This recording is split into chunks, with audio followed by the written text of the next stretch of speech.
From dog tags to ownership, heroes take the lead. Stories of veterans building dreams with passion, drive, and speed. From service to success, we're here to inspire the quest. Dog tags to ownership, we're the best. Take the prize.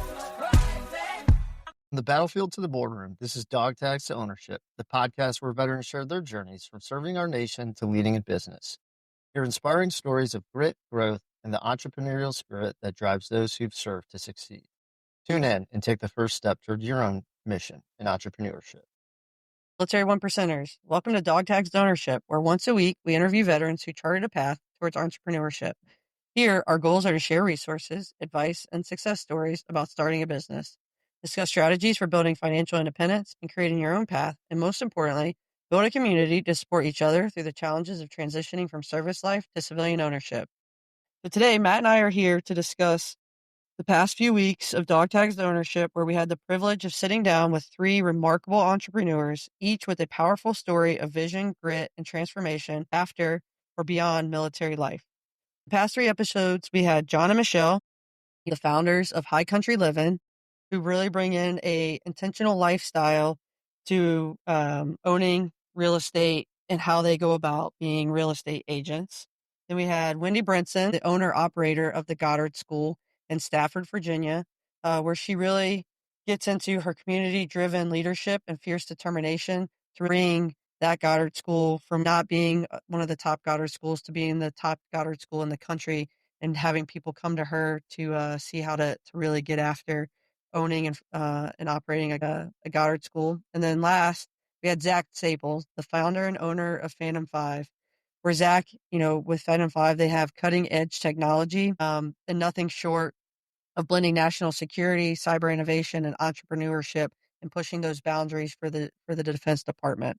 So, Matt, what did you think about the three episodes and how they went? Incredible 3-episode series there. If I could start with John and Michelle, I was really interested in talking with them just with my side hustle in the real estate realm. What stood out to me more than anything, and I mentioned it, I think, on the episode with John and Michelle, was how grounded they are. While they are passionate about real estate, and this being something that obviously John did after, I think, nearly 35 years of military service, it doesn't drive their life. What drives their life is family, community outreach, volunteering. So their priorities are absolutely in line, I think, where they should be, right, for them in this point in their life. So while they really enjoy the real estate, they love the company that they're working for, the broker. John talked about the training aspects of the company numerous times.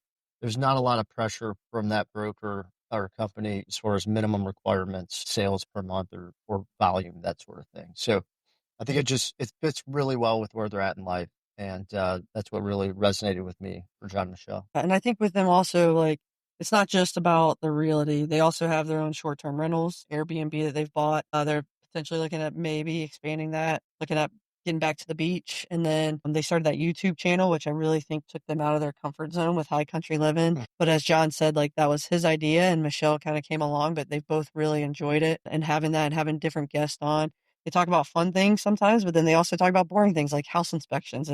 But everybody needs to know about house inspections. And then their third real hustle that they're getting after is the tree farm, which I think that's very interesting. Living up in the mountains, and they're building that, or have the tree farm in the next few years that should mature into being able to produce trees and make a little bit of money off of that. So I just found it really interesting that they have their hands in a bunch of different things post-retirement, but like you said, also staying grounded in what's important. And that's family and having family around and being able to spend intentional time with their family to do that. Then our next guest, Wendy Brinson. So she is a owner operator of the Goddard School in that franchise.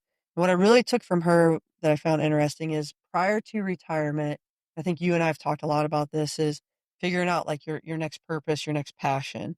And she took the time when she had to go to Korea for a year away from her family to really dive into what her next purpose and passion was. And she, had always been interested in childcare and doing that. And she had thought maybe a in-home daycare, but then she pivoted that as she did the research, looking at franchises of childcare centers, and really landed on the Goddard School.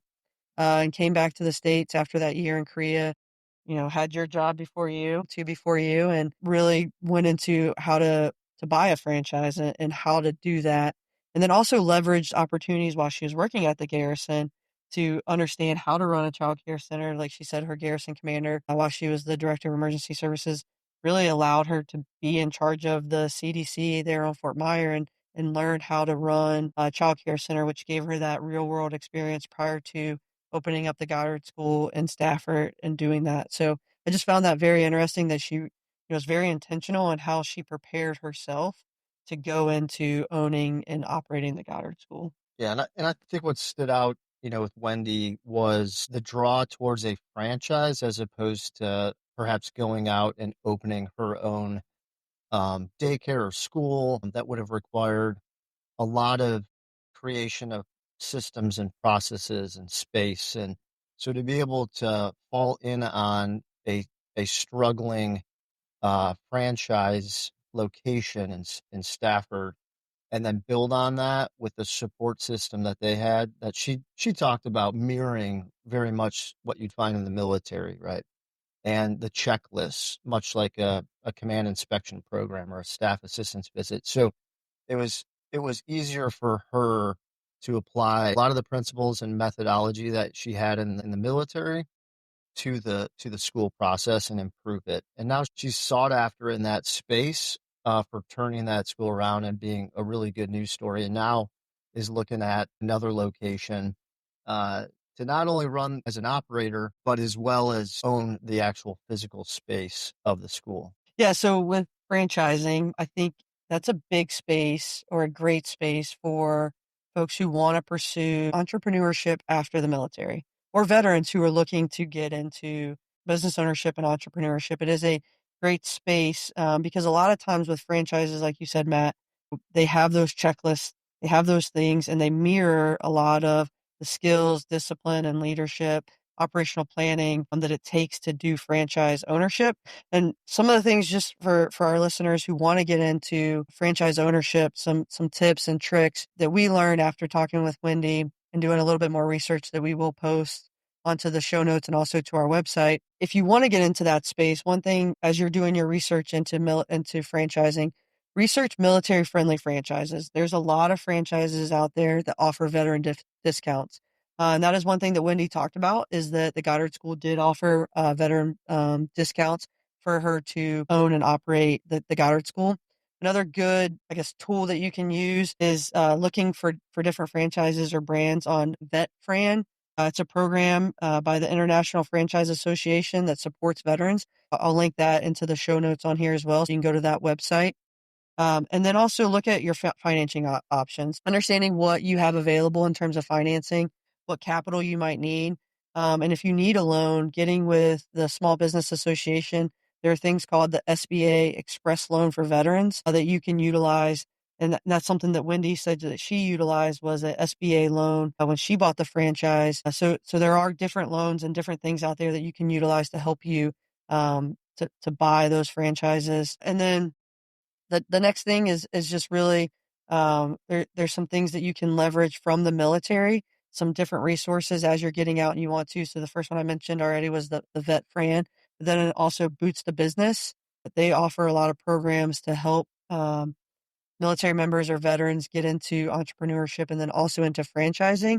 And then here in a few weeks, we're going to have on an episode called the Owners to Honor. It's a nonprofit group that helps veterans, military members that want to get into franchising, finding the right franchise and then going in and buying that franchise that they want to pursue. And then also the Small Business Association Office of Veterans Business Development. They can also help you as you're looking at buying or building a franchise to go that way. So all these things I'll definitely will tag to this episode on our website, dogtagsownership.com. And then I'll also put some of it in the show notes. But there are some different things out there that can really help you if you want to get into that space. Yeah, and I would encourage, my wife and I looked into a particular franchise, and it was not in the particular location that we're in now. It's where we're planning to move to. And we liked a lot of what we heard. And it's free to make that connection and tell them you're interested, and listen to what that franchise has to offer and understand the financials and understand the debt aspect of it, all the costs. But I think what the sticking point for us was how much involvement it was going to be up front before you can start to separate yourself, from the business, which was more than what we were willing to do at the time with our dual careers. Wendy talked about that. It was a ton of work up front, but she absolutely took ownership over the school, and that demonstrated resoundingly strong to all the parents. I think they saw that she was willing to roll up her sleeves and put in the work, and obviously that spoke volume for that school and how it's turned around. So Yeah, and I mean, it's just even more so. She's about to open a second one, yeah. which is amazing. So yeah, and then our third episode is with Zac Staples. He is the owner and founder of Phantom 5, which produces a lot of, he said cybersecurity, but really his pitch is at the intersection of AI and Greece. He has a lot of AI capabilities, engineering capabilities that they produce for government defense contracting. And one thing that I really took away from him was, he built his company, his website, I guess, while he was on transition leave. Got a call from a tech scout, to potentially get a deal with Maersk. It didn't pan out the way, but what it did was it put him in basically drive mode, that he needed to get everything in order, in line for his company that he was starting. And then by doing that, by getting that call from the tech scout, it really propelled, I think, his business to where it is today. And he has 22 patents. He's in Austin, Texas. He's doing all these great things in terms of the defense space. He has some of his products are on Navy ships. He's looking to get in for Humvees. He talked about, I guess it's a AI type equipment that you put on the Humvee turret to help without getting the backlash that you usually get whenever you're firing your 50 cal or whatnot. And then the other thing was he talked about just, what do you call it? Intentional serendipity. Hmm. And renting the space that he rented in Austin, Texas to better help propel him or to network to get to where he is today. And I just found that super intriguing, and how honest and raw he was with, you do fail when it comes to the business stuff, but how do you take some of those things and move forward to make yourself better? He went and got a former research lab and started going through the drawers and Yeah. found Yeah. older patents which have now become, patents. So yeah, extremely serendipitous, but intentional at the same time. And I know Zach was very outspoken in mentorship opportunities or sitting on panels and wanting to really help coach, teach, and mentor veterans because he has been through it, he's lived through it. So it's not just talking the talk, but it's walking the walk. So he talked about some programs that are out there. It may not be people that have actually had success in the entrepreneurial space, and that really matters. I think to have lived through it and been knocked down, as you talked about, or met some resistance or adversity, and then continue to pursue that passion. A lot of stuff I didn't understand that he was Yeah. talking about, but we grasped the large picture, big picture. We just had to have him speak army speak for a portion of that. But really cool about he's sitting in a waiting room to do a sales pitch with a sales deck or something. It was very vanilla cybersecurity pitch. And it was almost like the light bulb kicked on that he's like, I don't want to be in that space. I don't want to talk the doomsday speech for companies to sell my cybersecurity. I want to do something better than that. And so, I mean, they're there with Aria, the cutting edge technology again, which I think harnesses AI. Really interesting stuff. Again, I'm not going to butcher my humble understanding of it, but very neat. Uh, lots of good lessons and takeaways from Zach on again taking action and pursuing it and changing your concept if necessary, if the first one or 10 ideas don't pan out.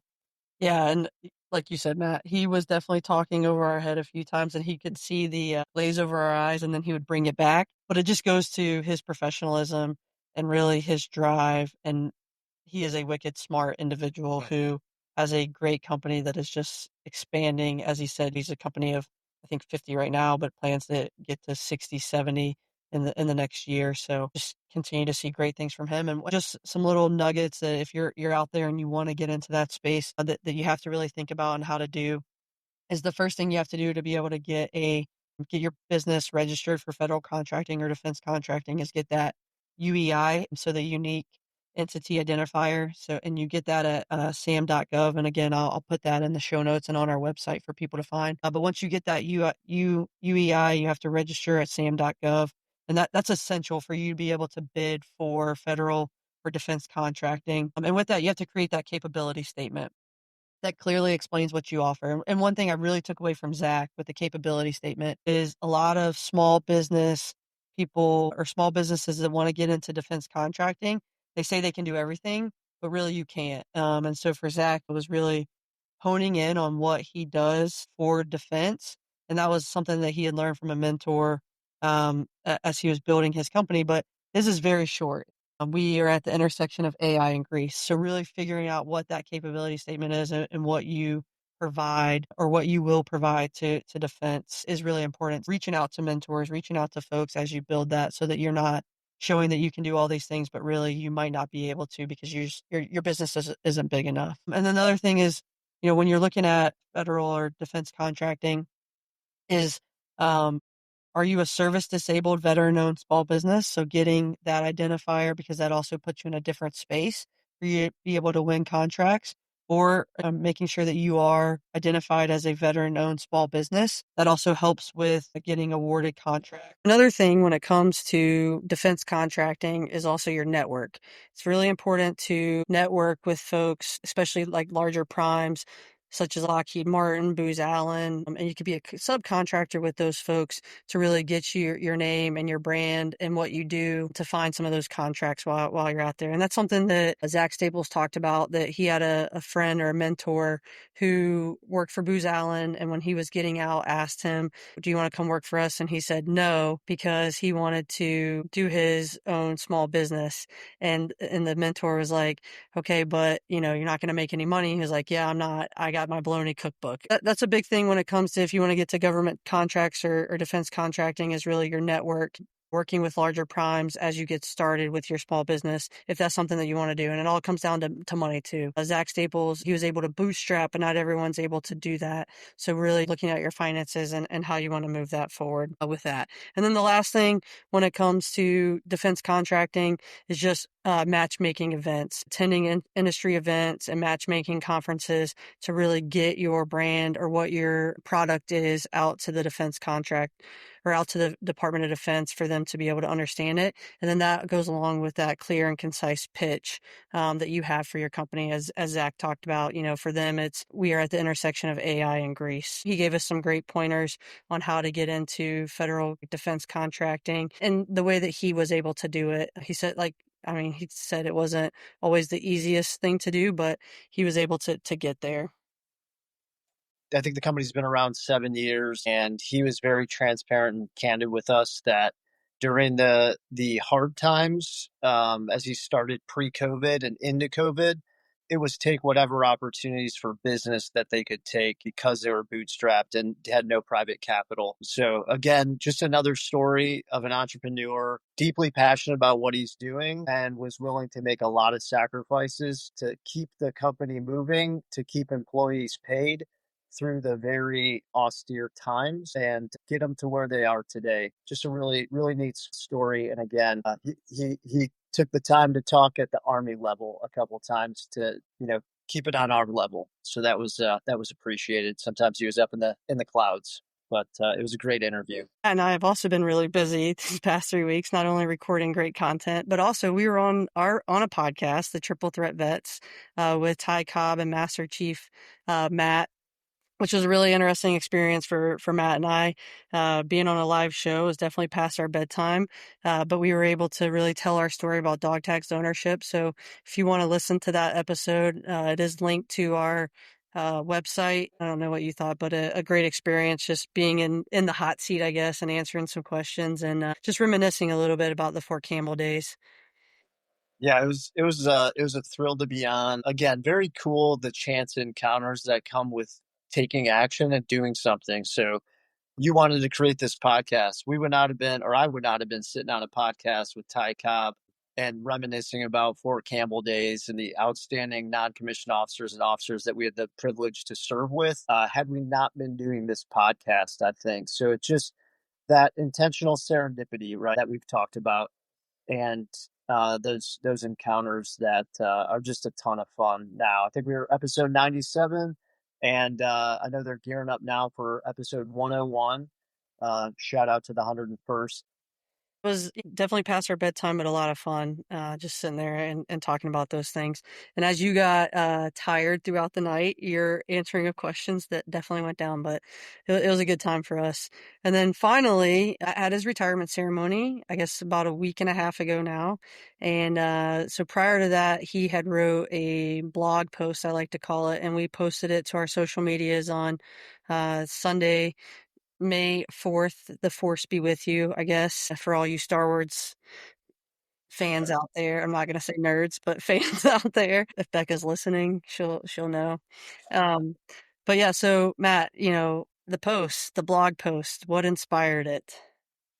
Yeah, I was sitting on my couch on a Saturday. Dana was out running errands. Ella was playing in the living room, and I was just compelled to put words on digital paper. Part of it, I think, was a conversation leading up to that moment. But I'm not one that is typically inspired to sit down and write. Although a lot of what I read and listen to recommends, journaling and writing about things. So with us being on the precipice of a From newsletter, I dog thought, tags well, to maybe I'll put something ownership, together that could be heroes included in the take the lead. newsletter and just talk about this Stories of particular veterans point in my building career dreams with where I am, passion, very drive, and much speed. in the midst of From service transitioning to and success, trying to we're here separate to myself a inspire bit the from quest. the day-to-day grind Dog and tags focus to on my ownership, transition. we're the best. One of the Take the things you talked pride. about being checked into your transition as you are getting closer really to retirement. What you got like about a month left before you start terminal leave. What does that mean for you? What does that mean or look like on a day-to-day basis of just being checked into that transition?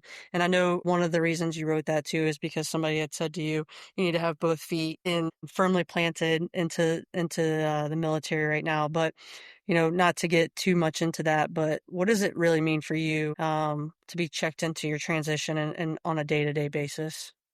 Yeah, I think there's a lot of times we apply a negative connotation with that transition period for a lot of senior NCOs and officers who've served for 20 or more years, checking out on active duty. And there's certainly individuals that probably require that title of being checked out that may take 6 or 12 months to go through the retirement process. But I have been extremely deliberate in my transition to ensure there's not even a 1 day gap between me signing out on leave and my replacement arriving to sign in as the DES. And that was intentional to take care of the DES.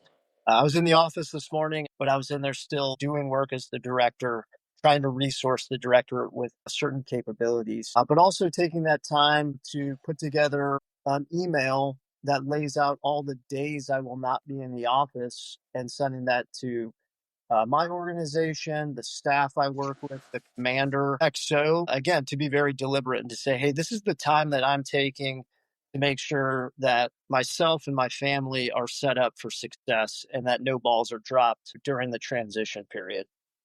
I think as you're looking ahead a little bit too towards your retirement and still setting everything up for success, as you mentioned, as you're leaving here. You mentioned in there you're not chasing titles but time. So what does that new success look like for you here as you go into that post-military life, retirement life? What does that look like for you now? Yeah, I think for officers starting as a second lieutenant, it's not long after your commission that the measurement of success with battalion command, and probably for every NCO it was being a command sergeant major at some level. As you grow and mature and life changes and you have kids in your 40s, your priorities shift. And I think that's happened for a lot of us officers, especially those that I've talked about that served during GWAT and lost probably 4 years collectively of life back in the States, serve overseas. So it's really realigning priorities with truly what's important in life right now. And that's time for me, time with family, time with friends, and being in a privileged position where my wife and I have worked hard, saved a lot, invested a lot, and really started this years ago with investing in real estate to eventually one day help support our lifestyle, and be financially independent and live through passive income. So that's what I'm looking forward to. I'm looking forward to rolling up my sleeves and working on some projects at the house, at the investment properties, maybe a heavier rehab when I get to Kansas City. And obviously being able to drive Ella to school or pick her up whenever I need to or can. Yeah. So, I guess what's in the future for Kane LLC?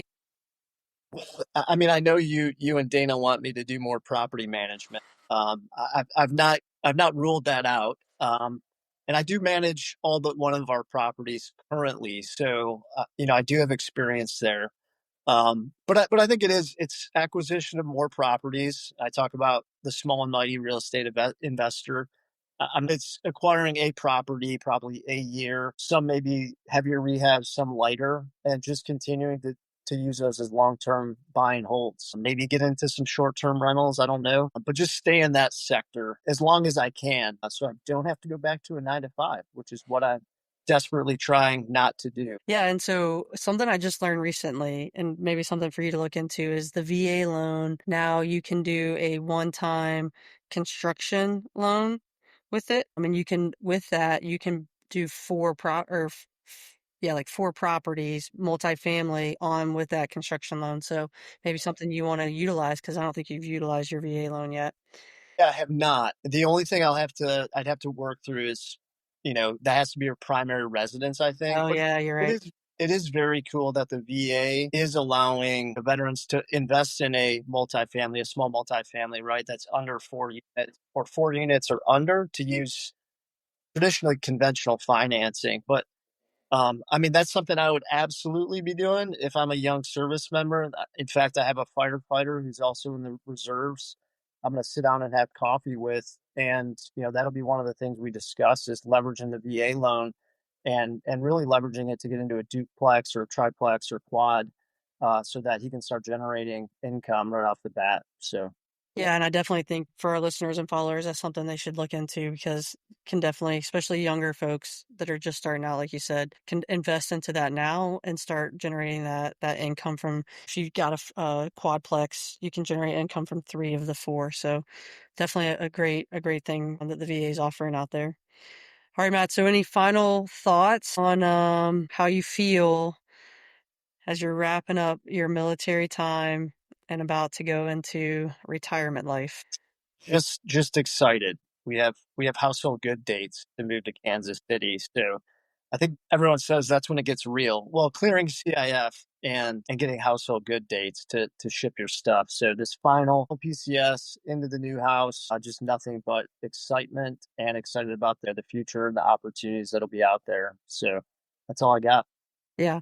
Well, I will say that it was not lost on Matt and I that this is episode 18, and we started this journey back in the beginning of January together, and here we are in May, and our podcast is just exceeding our expectations. So we just, want to thank each and every one of you for listening, following, downloading, commenting, sharing our podcast, because without our listeners and followers, we wouldn't be able to do this. And it's just been a total honor and privilege for us to be able to do this. And here in the near future, as Matt begins that transition to Kansas City, we will be having to do it virtually, which is going to be a new thing for us. But we're excited for that next chapter for Matt and for his family, and for us to continue Dog Tags to ownership. Any final thoughts, Matt? I think we're already naturals at the virtual setting, with you being at the beach house and me being in my dining room. So I think we'll Yeah. be just fine. Yeah, we had to do an audible on this episode. Our audio failed us yesterday when we were recording, and then I had a family emergency and had to head down and help my parents. So we had to get back on and finish out this episode so we could get it delivered to the people by Tuesday. Military One Percenters, whether you're brainstorming your first business idea, already running a company, or just curious about where to start, Dog Tags to Ownership is the place for you. Please hit that subscribe button to receive all new episodes. Also, if you know someone who has turned their dog tags into ownership, drop us a DM on social media or tag someone. We're always looking for new guests to bring onto the podcast. And as always, Military One Percenters, thank you for your service. Let's continue this journey and working together to write our next chapter. Until next week, keep pushing to turn those dog tags into ownership. From dog tags to ownership, Heroes take the lead. Stories of veterans building dreams with passion, drive, and speed. From service to success, we're here to inspire the quest. Dog tags to ownership, we're the best.